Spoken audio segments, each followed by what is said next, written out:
Demikianlah pembacaan Alkitab. Berbahagialah kita yang membaca serta merenungkan firman Allah. Bapak, Ibu, saudara-saudara jemaat yang dikasihi Tuhan, bagi saya secara pribadi, gereja ini seperti ibu saya sendiri. Saya ingat Johannes Calvin, seorang tokoh reformasi gereja abad 16. Dia pernah berkata begini, gereja adalah ibu semua orang percaya. Yang tidak memiliki gereja sebagai ibu tidak akan memiliki Allah sebagai Bapa, dan di luar gereja tidak ada keselamatan.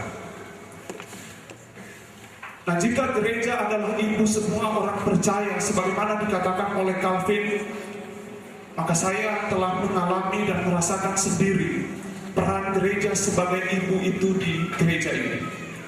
Bahkan sejak saya masih kecil. Saya ingat Bapak Ibu saudara-saudara, di depan mimbar inilah saya dibaptis ketika masih berusia 2 bulan. Di ruangan gereja inilah saya dididik. Disinilah Allah memperkenalkan dirinya kepada saya melalui kelas-kelas sekolah minggu. Di ruangan inilah iman saya diberi nutrisi. Hingga akhirnya pada tahun 2006 silam saya berdiri lagi di depan mimbar ini untuk mengungkapkan pengakuan percaya saya secara pribadi dalam peneguhan sini. Dari gereja inilah kemudian saya terdorong untuk masuk sekolah teologi, dan setelah lulus dari STT Parturia Palu lebih dari 2 tahun yang lalu, tepatnya akhir tahun 2015, saya pulang dan kembali lagi berdiri di depan mimbar ini dan diteguhkan menjadi vikaris. Dan setelah menjalani masa vikariat lebih dari 2 tahun, hari ini sekitar 5 menit yang lalu saya kembali berdiri dan berlutut di depan mimbar ini untuk menerima peneguhan dan pengurapan saya sebagai pendeta. Gereja ini betul-betul telah menjadi ibu saya, alma mater saya secara rohani dan spiritual. Gereja ini bukan saja melahirkan kerohanian saya, tetapi disinilah kerohanian saya diasuh, dibentuk, diberi nutrisi, didewasakan. Jadi Bapak Ibu saudara-saudara, kalau iman saya kepada Yesus Kristus saat ini, kalau dapat mengutip apa yang pernah dikatakan oleh Obama, ini bukan suatu ilham dadakan yang jatuh dari surga secara tiba-tiba, tapi suatu proses pengembaraan iman yang berjalan dari waktu ke waktu, yang banyak terjadi di gedung gereja ini. Dan sekarang saya berdiri di sini sebagai seorang pendeta yang akan menguraikan firman Tuhan kepada saudara-saudara. Jujur sampai sekarang saya masih terus merenungkan apalah artinya seorang pemuda yang cungkring ini, yang kurus tinggi dan sering sakit-sakitan ini, harus berdiri di sini dan menyampaikan firman Tuhan kepada saudara-saudara. Saya merasa bahwa saya masih tetaplah anak yang perlu diasuh oleh ibu spiritual ini. Apalagi saudara-saudara, jabatan pendeta itu kan biasa disebut juga sebagai hamba Tuhan. Wah, suatu status yang istimewa sekali. Waktu jadi vikaris, biasa masih disebut calon hamba Tuhan. Kalau sudah pendeta hamba Tuhan, saya tidak tahu kalau jadi jemaat biasa apakah dikategorikan sebagai hamba Tuhan juga atau tidak. Tetapi biasanya kita memahami bahwa menjadi pendeta, penatua, diaken, opsir, gembala itu pasti hamba Tuhan. Dan sebagai hamba Tuhan, sama seperti Yesaya, saya mau sungguh sadar diri, celakalah aku, sebab aku ini seorang yang najis bibir, dan aku tinggal di tengah-tengah manusia yang juga sama-sama najis bibir. Sama seperti Simon Petrus, saya mau berkata bahwa Tuhan, pergilah daripadaku, sebab aku ini seorang berdosa. Nah, berangkat dari suasana kebaktian ini, Bapak Ibu Saudara-saudara, saya mau mengajak kita untuk merenungkan teks Yesaya pasal 42 ayat 1 sampai 9 yang sudah kita baca. Kalau kita membaca judul perikop yang diberikan oleh Lembaga Alkitab Indonesia, teks ini diberi judul Hamba Tuhan. Lalu, siapakah dan bagaimanakah hamba Tuhan itu sesungguhnya? Sejujurnya Bapak Ibu Saudara-saudara, sukar bagi kita untuk menentukan secara pasti identitas hamba Tuhan yang dimaksudkan oleh Yesaya. Kenapa? Karena kitab Yesaya tidak secara eksplisit menjelaskan, menerangkan kepada kita tentang identitasnya. Apakah hamba Tuhan itu adalah orang-orang sekampung? Ataukah hamba Tuhan itu hanya beberapa orang saja? Atau jangan-jangan hamba Tuhan itu adalah satu orang saja? Ini tidak jelas diuraikan oleh Yesaya. Oleh karena itu Bapak Ibu Saudara-saudara, ada yang kemudian menafsirkan bahwa hamba Tuhan itu sebenarnya adalah menunjuk kepada semua umat Israel pada saat itu. Tetapi ada juga yang kemudian mulai memahami bahwa sebenarnya hamba Tuhan yang dimaksudkan oleh Yesaya itu menunjuk kepada Nabi Yesaya sendiri. Tetapi ada juga yang kemudian mulai memahami bahwa Yesaya itu sebenarnya adalah Kores dari Persia, sebagaimana yang dicatat di pasal 45.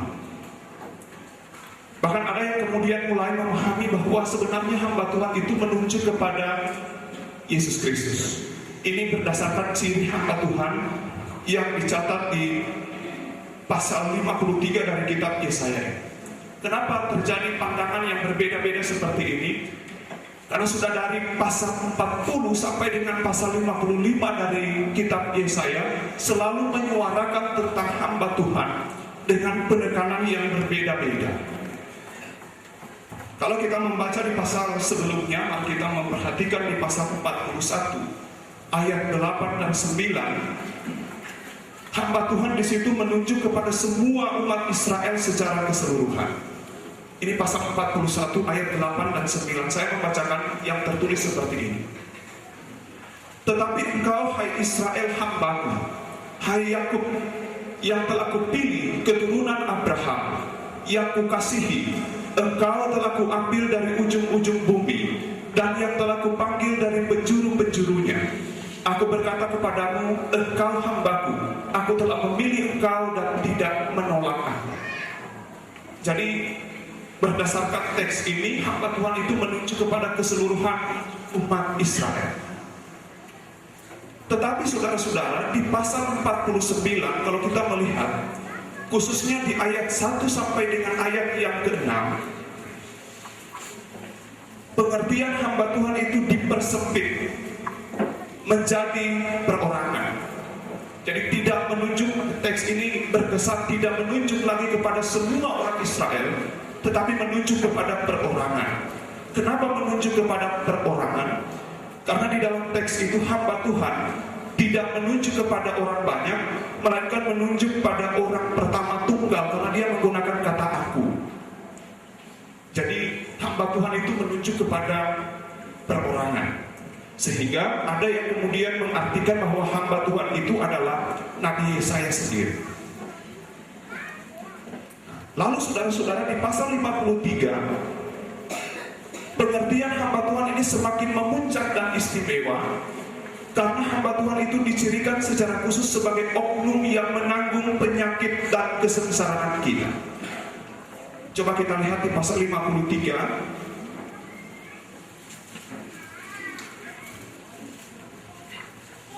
ayat yang keempat dan kelima.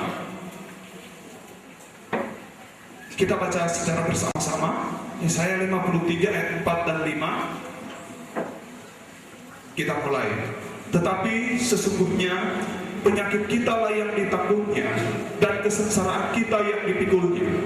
Padahal kita mengira dia kena tulah, dipukul dan ditindas Allah. Tetapi dia tertikam oleh karena pemberontakan kita, dia diremukkan oleh karena kejahatan kita. ganjaran yang mendatangkan keselamatan bagi kita ditimpakan kepadanya, dan oleh bilur-bilurnya kita menjadi sembuh. Ini ciri hamba Tuhan yang dicatat di pasal 53. Sebagai hamba Tuhan kita memberitakan jalan kehidupan kepada manusia. Ini tugas kita, memberitakan jalan kehidupan, keputusan-keputusan Allah kepada manusia. Kepada siapa? Di manakah kita memberitakannya? Dalam pembacaan kita dikatakan yaitu kepada bangsa-bangsa. Jadi kepada bangsa-bangsa. Oleh karena itu Bapak Ibu Saudara-saudara, kita mesti keluar dan terbuka. Kita tidak hanya mengarahkan hati kita kepada Allah seperti biasa dalam rumusan-rumusan liturgi, arahkanlah hatimu kepada Allah, tetapi juga arahkanlah hatimu kepada dunia. Arahkanlah hatimu kepada bangsa-bangsa yang sedang menderita dan membutuhkan misbah berita kehidupan ini. Sayangnya Bapak Ibu Saudara-saudara, tidak sedikit orang Kristen, gereja yang bersikap eksklusif, menutup diri dalam rasa nyamannya sendiri, dalam tembok-temboknya yang tinggi, dan tidak peduli dengan persoalan-persoalan yang terjadi di luar rumahnya atau di luar gereja. Ada sebuah kisah tentang seorang perempuan. Perempuan ini sedang kelaparan dan kehujanan mencari tempat berteduh. Dia pergi ke suatu tempat di mana orang-orang Kristen berkumpul. Jadi dia pergi ke tempat orang Kristen berkumpul, ya mungkin di gereja. Karena dia tahu katanya orang Kristen itu banyak kasihnya. Tetapi apa yang dia temukan di sana? Seorang perempuan yang sedang kehujanan dan kelaparan ini. Orang-orang Kristen itu tidak bisa membantu karena sedang sibuk dengan aktivitas ritual keagamaan mereka. Untuk saat itu mereka tidak bisa, dan mereka berjanji hanya bisa mendoakannya dalam doa syafaat bagi perempuan itu. Di kemudian hari Bapak Ibu Saudara-saudara, perempuan itu kemudian menulis puisi tentang orang-orang Kristen yang dia temukan di gereja itu yang tidak bisa membantunya pada saat kelaparan dan kehujanan karena mereka sedang sibuk dengan ritual keagamaannya. Dia menulis puisi seperti ini. Saya mohon saudara mention ya ini. Puisinya seperti ini. Saya kelaparan dan Anda hanya membentuk kelompok diskusi untuk membicarakan kelaparan saya. Saya terpenjara dan Anda hanya menyelinap ke gereja Anda untuk berdoa bagi kebebasan saya.